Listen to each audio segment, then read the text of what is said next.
ертеңізде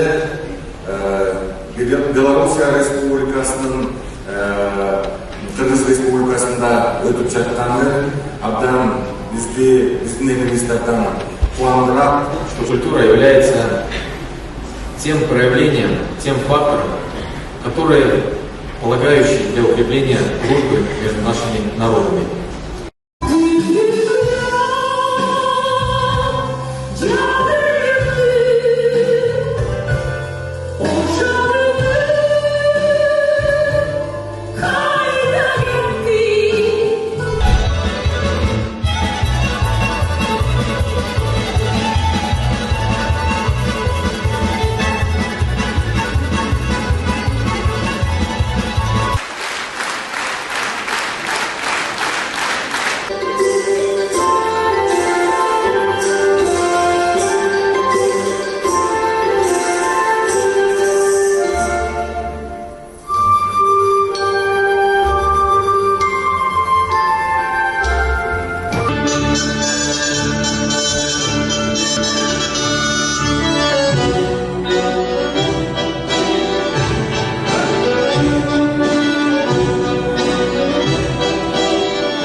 Искренне вас поблагодарить за прекрасный вечер, который вы тоже помогли нам сегодня создать.